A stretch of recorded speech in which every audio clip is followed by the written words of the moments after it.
MHMUN एक बहुत अच्छा प्लेटफॉर्म है जहाँ पे जो डेलीगेट्स हैं, स्टूडेंट्स हैं, वो अपने कम्युनिकेशन स्किल्स एंड ये जो पब्लिक स्पीकिंग स्किल्स हैं उसको इम्प्रोवाइज़ कर सकते हैं।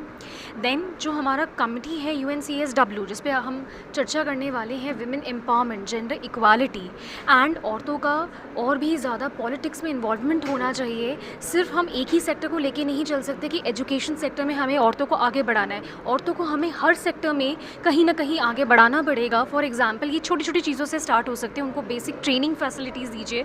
काफ़ी सारी ऐसी सर्विसेज हैं जो अवेलेबल ही नहीं है उनके पास, उनको अपॉर्चुनिटीज़ दीजिए, उनको अवेयर करिए। Awareness is the key.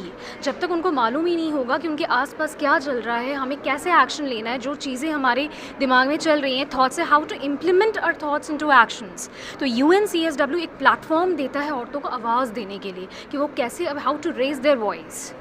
देखिए सर, ये लोकसभा कमेटी है, इंडियन कमेटी है, और जैसा कि आपको पता ही है कि अभी संसद का भी मानसून सत्र जो है वो चल रहा है।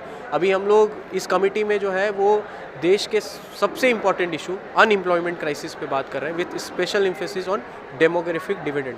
सारे बच्चे स्कूली शिक्षा से आते हैं, स्कूल में अभी पढ़ाई कर रहे हैं, तो हमने उनको बताया कि देश में अनएम्प्लॉयमेंट, पढ़ाई, कमाई, दवाई, इससे बड़ा मुद्दा आज पूरे देश में जो है वो नहीं है। आज का जो युवा है, आज का जो देश का, जो भारत का जो युवा है, उसको इस चीज़ के बारे में पता होनी चाहिए कि देश में अनएम्प्लॉयमेंट क्राइसिस है या नहीं है। क्योंकि ये लोकसभा चल रही है तो सरकार भी है और विपक्ष भी है। सरकार का अपना तर्क है कि अनएम्प्लॉयमेंट के क्या रीजंस हैं, और विपक्ष का अपना तर्क है कि अनएम्प्लॉयमेंट क्राइसिस जो हो रहा है उसके लिए सरकार की जिम्मेवारी तय होनी चाहिए। ये बात हमें पता है कि हमारा जो डेमोग्राफिक डिविडेंड है, अगर आप उसको देखें तो वर्किंग एज ग्रुप जो है वो धीरे धीरे डिक्लाइन हो रहा है। तो इसके क्या कारण हैं? यहाँ पर I am representing as Rajendra Prasad. मैं यहाँ पर कॉन्स्टिट्यूएंट असेंबली जो है, जो कि यहाँ पर सिमुलेट की जा रही है, बेसिकली अगर हम इसे मतलब हिंदी में कहें तो रूपांतरित की जा रही है।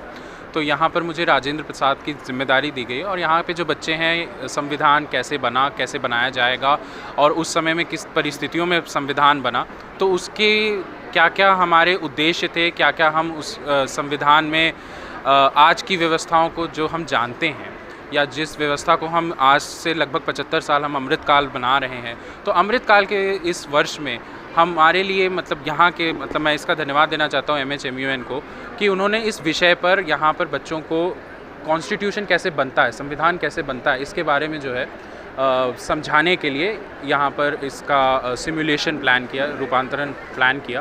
तो इसका मुझे गर्व है कि मुझे इस बहुत महत्वपूर्ण काम के लिए दायित्व सौंपा गया। हमारा ये जो MHMUN का ऑर्गेनाइज़ करने का मकसद यही है कि हम आज बात करते हैं हमारे देश की आबादी, जो एवरेज आबादी है 70%, उनकी एवरेज है जो 28 साल की।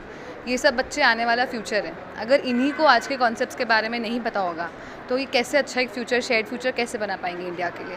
तो और जब इन्हें नहीं पता होगा कि कौन सी पॉलिसीज़ हमारे लिए अच्छी हैं, कौन सी पॉलिसीज़ हमारे लिए ख़राब हैं हमारे देश के लिए, तो ये आगे कुछ नहीं कर पाएंगे। तो 2 दिन हमारे आने वाला मकसद यही है कि आगे 2 दिन हम इन्हीं टॉपिक्स पे, इन्हीं इश्यूज़ पे बात करने वाले हैं।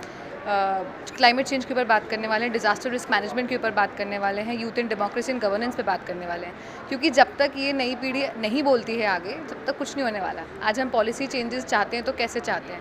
जब तक कोई बोलेगा ही नहीं कि कुछ दिक्कत है तो पॉलिसी चेंज होगी कैसे?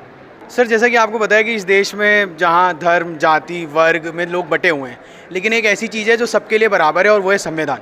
हमारा सबसे मेन ऑब्जेक्टिव तो यही है कि लोग को ये सिखा सकें कि संविधान को किस तरीके से समझा जाता है, किस तरीके से पढ़ा जाता है। फिर वो चाहे संविधान हो या कोई भी बात हो, फिर वो चाहे पार्लियामेंट हो या कोई भी बात हो, वो सारी बातें ऑलरेडी संविधान में मेंशन है। जैसे अगर हम पार्लियामेंट की बात करें तो आर्टिकल 52 से लेके 122 तक यूनियन की बात करी गई है। तो आज भी हमने उसी से स्टार्ट किया। आज हमने पहले बच्चों को ये समझाया कि यूनियन गवर्नमेंट किस तरीके से काम करती है। पार्लियामेंट में जैसे कि दोनों हाउसेज प्लस प्रेसिडेंट आते हैं, प्लस फिर उसके बाद हमने उनको ये बताया कि प्रेसिडेंट किस तरीके से काम करता है। फिर उसके बाद लोकसभा किस तरीके से काम करती है, लोकसभा और राज्यसभा में क्या फ़र्क है। जैसे लोकसभा में जो मैट होती है वो हरी होती है, राज्यसभा में जो मैट होती है वो लाल होती है। इससे लेके हम लोग ने एकदम निचले लेवल से लेके ऊपर तक के लेवल समझाया कि रूल्स एंड प्रोसीजर 118 में दिया गया है। और साथ ही साथ हम लोग ने ये कोशिश करी है कि बच्चों को ये इनकलकेट कर सकें कि वो संविधान के प्रति थोड़े से जागरूक हो सकें। सर, जब से भारत को प्रेसिडेंसी मिली है G20 की, तो पूरे देश भर में प्रोग्राम हो रहे हैं। तो महात्मा हंसराज मॉडल यूनाइटेड नेशंस के तहत यहाँ पे भी एक G20 कमेटी रखी गई है, जिसमें जो मोस्ट इम्पॉर्टेंट 5 थीम्स गवर्नमेंट के द्वारा सुझाई गई, उनमें से 2 थीम्स के ऊपर हम बात कर रहे हैं, एक क्लाइमेट चेंज के ऊपर और यूथ इन डेमोक्रेसी के ऊपर। तो क्लाइमेट चेंज से रिलेटेड जो भी मुद्दे हैं उनके ऊपर बात करके बच्चे सीखेंगे कि क्लाइमेट चेंज पे हमारा क्या इफेक्ट पड़ रहा है और हम कैसे इसको बढ़ा सकते हैं, और मतलब इसका जो असर है उसको घटाएं और कैसे हम इससे लड़ें, ताकि बच्चों में एक समझ डेवलप हो, समझ सकें कि इसका कितना बड़ा इम्पैक्ट है उनके फ्यूचर के ऊपर।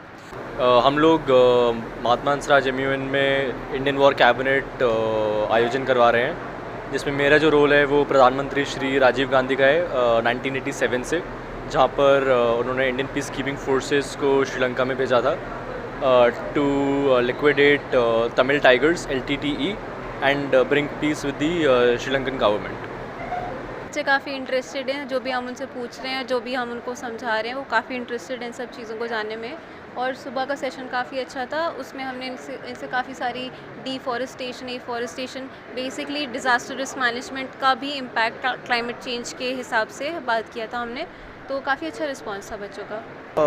काफ़ी ज़्यादा अच्छा चल रहा है एंड बच्चे इंटरेस्ट ले रहे हैं। अभी शुरुआत ही हुई है तो अभी तो उतना नहीं पता, बट आई एम श्योर कि जब ये चलेगा, अभी 2 दिन और डिबेट होगी, तो बच्चे सोच पाएंगे कि 1987 में जो हमने पीस कीपिंग फोर्सेस भेजी उसके बदले क्या हो सकता था, क्यों हुआ एग्जैक्टली, एंड यहाँ पे जो हमारी सिम्युलेशन चल रही है वो उस बच्चों को सोचने में मजबूर करेगी कि उस वक्त गवर्नमेंट की क्या स्थिति थी, क्या सोच के उन्होंने भेजा।